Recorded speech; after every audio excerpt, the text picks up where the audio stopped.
Hello student, today we learn about the NCERT important question of the chapter work energy and power। तो इस question के important question देखते हैं जल्दी से। तो सबसे पहले क्वेश्चन है bullet of mass 0.012 kg and horizontal speed 70 metre per second. I suppose ये जो मास है बुलेट का वो कितना है 0.012 kg। इसकी स्पीड है हमारे पास that is 70 metre per second. Collide with the block of wood of mass 0.4 kg। एक वुड का ब्लॉक है यहाँ पर जो कितना मास है जिसका 0.4 kg। ठीक है sir. And instantly comes to rest with respect to the block. The block is suspended from the ceiling. I suppose this is the ceiling by mean of thin wires. Calculate the height to which the block rises when it strike with this one. होगा क्या जब ये इसको strike करेगा? तो ये initial diagram है, जो फाइनल डायग्राम है वो ऐसे होगा भाई। ये जो हमारा मास है और ये 0.4 kg ये बुलेट भी इसके अंदर आ गई। सपोज मैं इसको ब्लैक कलर का बना देता हूँ, ये ब्लैक कलर का है और ये बुलेट जो है अब इसके अंदर आ जाएगी। तो वो जो बुलेट है यहाँ इसके अंदर आ गई, यानी अब मैं इसको भी रब करता हुआ ये जो हमारा मास है इसको इधर नहीं लिखते, दिस इज़ 0.4 kg। ठीक है। तो अब इसका मास कितना होगा आफ्टर स्ट्राइकिंग? इसकी वेलोसिटी मैंने मान ली ये टोटल नेट वेलोसिटी अब v है। अब इसका जो मास है वो 0.4 प्लस 0.012 हो जाएगा। ठीक है सर, समझ में आ गया, क्योंकि अब दोनों का मास ऐड हो जाएगा क्योंकि उसके अंदर पियर्स हो गया ये। तो अब उसने पूछा है भाई, फर्स्ट तो ये पूछा है इसकी वेलोसिटी कितनी होगी, हाइट कितनी होगी और एनर्जी लॉस कितनी करेगा। तो सबसे पहले हम मोमेंटम कंजर्व करते हैं क्योंकि कोलिजन है। कोलिजन में सबसे पहले मोमेंटम कंजर्व करना है। इनिशियल मोमेंटम है 70 into mass into velocity 70 into 0.012 plus ये इनिशियली जीरो है, इसकी वेलोसिटी जीरो है यानी जीरो। फाइनल मोमेंटम हो गया, दोनों ऐड हो गई that is 0.4 plus 0.012 into the new velocity. तो ये आफ्टर वेलोसिटी आ जाएगी। तो ये वेलोसिटी निकालने के बाद एनर्जी लॉस निकालेंगे। तो एनर्जी लॉस जनरली बच्चे गलत कर देते हैं। एनर्जी लॉस इनिशियली जब ये स्ट्राइक करेगी तब ये आएगा। तो एनर्जी लॉस आएगा, जो इनिशियल एनर्जी है वो कितनी है, हाफ। बुलेट का मास कितना है 0.012 इंटू वी का स्केयर, इसकी वेलोसिटी कितनी है 70। इसकी इनिशियल एनर्जी है नहीं क्योंकि ये रेस्ट पे है, तो इनिशियल सिस्टम ये और ये है तो यानी यही होगी, माइनस जो फाइनल एनर्जी है वो हो जाएगी हाफ। अब ये दोनों पियर्स होगी, दोनों का मास इतना आ जाएगा 0.4 plus 0.012 into capital V square. वो हमने यहाँ से कैलकुलेट कर लेना है, इसको यहाँ प्लेस कर देंगे तो एनर्जी लॉस आ जाएगी। ठीक है सर। अब हाइट निकालनी है तो ये घूम के कुछ ऐसे जाएगा ऊपर की तरफ। अगर बात करें, इसको थोड़ा रब कर देते हैं, ये आपको थोड़ा इजी हो जाए डायग्राम देखने के लिए। अब ये क्या करेगा, ये ऊपर जाएगा। ऊपर जाएगा कैसे जाएगा, तो ये अब यूँ जाएगा कुछ ऐसा, यहाँ पर आ गया। तो सपोज़ ये मैंने मान ली ये जो हाइट है इसकी ये h है। तो यहाँ पर कौन सी एनर्जी है, काइनेटिक, और यहाँ पर कौन सी एनर्जी है, potential. Kinetic energy is converted potential energy, यानी हाफ दोनों का mass m plus M bullet and जो भी इसका कैपिटल एम ले लो, इसका स्मॉल एम है, इंटू कैपिटल वी स्केयर, जो भी इधर वेलोसिटी आई है ये वाली, जो इसकी वेलोसिटी है ये वाली, यहाँ से ये सारी कैलकुलेट करके पुट कर देना, is equal to mass into g into height, जितनी हाइट उसने लेके जानी है। ये दोनों कैंसिल हो जाएंगे मास। v की वैल्यू यहाँ से पुट कर देना और h की वैल्यू कैलकुलेट कर लेना। Okay, thank you sir. Now next one is this the body of mass 0.5 kg। Mass 0.5 kg इसका straight line with velocity v equal to a की वैल्यू दी है 5 x टू पावर 3/2। उसने पूछा है work done for displacement 0 to 2। तो work done is basically change in kinetic energy. Change in kinetic energy यानी half mv final square minus v initial square.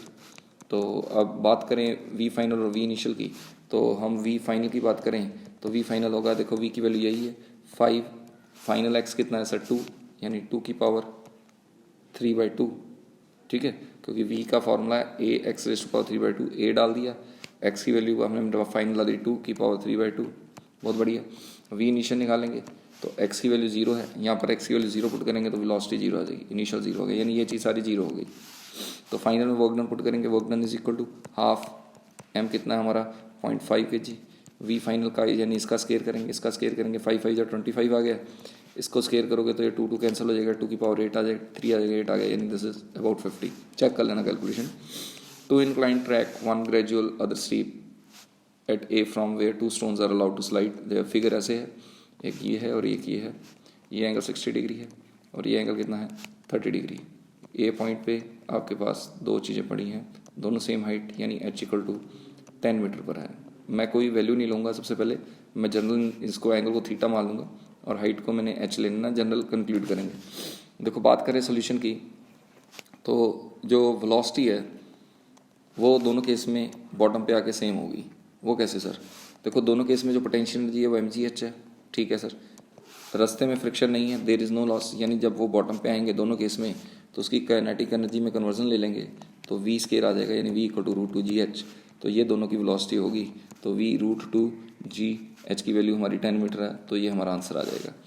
अगर हम टाइम की बात करें तो इंक्लाइंड प्लेन में हमको सबसे ज़्यादा ये पता होना चाहिए, ये थीटा है, तो जो एक्सलरेशन है डाउनवर्ड वो जी नहीं होती, वो जी साइन थीटा होती है। तो हम बात करें तो s equal to u t plus half a t scale लगाएंगे दोनों केस में।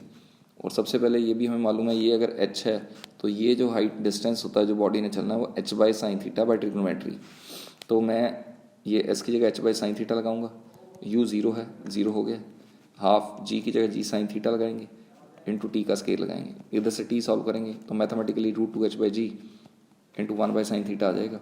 यानी जिसका थीटा ज़्यादा है, जिसका थीटा ज़्यादा उसको टाइम कम लगेगा, यानी 60 डिग्री का थीटा ज़्यादा उसको टाइम कम लगेगा। दोनों की वैल्यू कैलकुलेट कर सकते हैं आप। अब बात करें, Bob of pendulum is release from a horizontal position. Suppose ये हॉरिजॉन्टल पोजीशन है, ये बॉब यहाँ से बना हुआ है, तो उसने छोड़ दिया इसको, ये 1.5 मीटर हाइट है, इसको छोड़ा तो ये कुछ यूँ घूमता घुमाता नीचे की तरफ आ जाएगा। उसने कहा जब ये नीचे पहुँचेगा तो इसने 5% एनर्जी लॉस कर दी।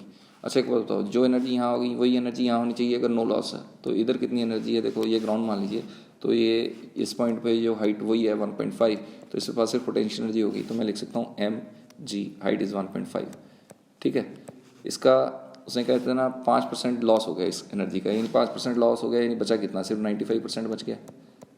95% वो किस में कन्वर्ट हो गया? जब यहाँ पर आएगा इसकी पोटेंशियल एनर्जी जीरो, यानी इसका सिर्फ काइनेटिक एनर्जी यानी हाफ एम वी स्केयर हो गया, यानी 95% of its potential energy is converted into kinetic energy. इसको सॉल्व कर लेना, you got the value of v, ठीक है। Next question, a bolt of mass 0.3 kg falls from the ceiling on the elevator. जैसे ये कोई एलिवेटर है, इसमें बोल्ट कोई फिक्स है, that is 0.3 kg, it is moving with uniform speed, uniform speed में जा रहा है, एक्सेलरेशन जीरो है, यानी एपरेंट एक्सेलरेशन जी ही रहेगी, ठीक है। It hits floor elevator, length of elevator 3 metre, ये 3 मीटर है, तो एंड डज नॉट रिबाउंड, यानी परफेक्टली इलास्टिक रीजन है, सारी heat the form of energy release होगी, ठीक है। What is the heat produced by the impact, जो भी इसके पास अभी एनर्जी है that is potential energy is m g h, जब आके गिरेगा तो mass is 0.3, g is apparent acceleration भी इसकी जी है क्योंकि ये यूनिफॉर्म स्पीड में, हाइट 3 मीटर दी है, तो इसको कैलकुलेट कर लेंगे। Then the energy is this one, इस तीनों को मल्टीप्लाई कर दो, you got the answer, ठीक है। Now next question, body is initially at rest, it undergo one dimensional motion with constant acceleration, the power delivered, power क्या होती है बेटा? force into velocity, power is force into velocity। उसने कह दिया constant acceleration means force is constant, force is constant, force is basically mass into acceleration, if we can place mass into acceleration, velocity is u plus initially rest है u plus u plus at, ठीक है। तो क्या लिख सकते हैं इसको, M A square T. तो अगर फोर्स कांस्टेंट है तो उसकी एक्सेलरेशन भी कांस्टेंट है, यानी मैं कह सकता हूँ power is directly proportional to power t raised to power 1, this is answer, this one, ठीक है। तो ध्यान से देखना, कांस्टेंट एक्सेलरेशन है का अलग क्वेश्चन है। देखो ये बिल्कुल एनसीईआरटी का क्वेश्चन है, ऑप्शन भी सेम है लेकिन ये थोड़ा अलग है। Body is moving uni direction under the influence of source of constant power, power is constant, तो इट्स डिस्प्लेसमेंट। तो जब ये ऑप्शन बेस्ड क्वेश्चन आए तो बड़ा सिंपल हो जाता है, इसको सोल्यूशन ऐसे करते हैं, as we know that power के डायमेंशन बोलिए, पहले वर्क के पोल लिए, work power upon time, power work upon time होता है, वर्क के होते हैं ml/t -2, ठीक है सर। तो वर्क अपॉन टाइम यानी this is time, this is the dimension of power, power is equal to ml/t -3, ठीक है। Power is constant in the question, mass is always constant, यानी L square is proportional to 1 raise to power t/3 आएगा, t -3 आएगा तो ऐसे कर दीजिए, यानी l is directly proportional t raise to power 3/2 and displacement is t raise to power 3/2, that is third option, ठीक है। तो मुझे लगता है ये भी क्लियर है। आगे देखते हैं। तो this is 1 kg block situated on a rough inclined plane, तो ये 1 kg रफ इंक्लाइंड प्लेन पे है, 100 नैनोमीटर इसकी न्यूटन मीटर ये दी हुई है स्प्रिंग की stiffness. Block is release from rest and the spring is unstretched position, तो जब छोड़ेंगे तो वो अनस्ट्रेच पोजीशन पे था तो खिसकेगा थोड़ा सा, ठीक है। तो ब्लॉक मूव्स 10 सेंटीमीटर, तो ये यहाँ पर कितना 10 सेंटीमीटर आ गया नीचे, तो this is 10 centimetre down the incline before coming to rest. फिर रेस्ट में आ जाएगा, find the coefficient of friction between the block and incline, तो हमने फ्रिक्शन निकालनी है इसमें। तो अब सबसे पहले नेट फोर्स निकालेंगे। देखो ये जो हमारा इंक्लाइन प्लेन है, दोबारा से ब्लॉक को बना लेते हैं, तो ये जो हमारा एक्ट होगा that is mg sin theta, ठीक है। और इधर क्या लगेगी, फ्रिक्शन ऊपर की तरफ लगेगी, यानी यहाँ पर फ्रिक्शन लगेगी और यहाँ पर mg साइन थीटा लगेगा। ठीक है सर, समझ आ गया। रिएक्शन ऊपर की तरफ है और mg कॉस थीटा यहाँ की तरफ है, यानी r is equal to mg cos theta भी हो जाएगा। तो ये हमें समझ में आ गया। तो सबसे पहले हम नेट फोर्स ब्लॉक पे निकालेंगे। कलर दूसरा ले लेते हैं थोड़ा। Net force of block, net force on block, अभी मैंने ये नहीं माना कितना डिस्टेंस गया, नेट फोर्स जनरल लिख लेते हैं, जल्दी हो जाएगा। तो that is mg sine 37 degree है, माइनस म्यू आर हो जाएगा। देखो क्योंकि ये डाउनवर्ड है, ये ऊपर है, फ्रिक्शन म्यू आर के बराबर होगा, तो म्यू की वैल्यू हमने निकालनी है। तो आर की वैल्यू कितनी है हमारे पास, दैट इज mg cos 37, तो ये हमारी नेट फोर्स आ जाएगी। अब एट इक्विलिब्रियम की बात करें, देखो ये नीचे खिसके ये 10 सेंटीमीटर चला गया, तो ये भी 10 सेंटीमीटर ओपन हो जाएगा। तो जो यहाँ पर जो नीचे आने के वर्क करेगा वही स्प्रिंग में एनर्जी स्टोर हो जाएगी in the form of potential energy, यानी मैं बोलूँ conservation of energy half k x square. के की वैल्यू कितनी है 100, एक्स मेरे को मालूम है कितना चला है वो, दैट इज़ बेसिकली 10 सेंटीमीटर है, यानी 0.1 मीटर ले लेते हैं इसको। तो that is half k x square 0.1 का square is equal to net force into displacement. ये जो फोर्स है इसको इधर डालेंगे, इंटू डिस्प्लेसमेंट कितना आएगा, दैट इज़ 0.1। ठीक है, तो इसको कैलकुलेट करेंगे तो आपकी ये म्यू की वैल्यू आ जाएगी, क्योंकि आपको मास और जी गिवन है, तो ये आपने कैलकुलेट करना है। इसकी म्यू की वैल्यू नियरली 0.11 आती है। तो दैट इज़ योर सॉल्यूशन, आपने अपने आप निकालना है इसको। ठीक है, ओके, बाय बाय।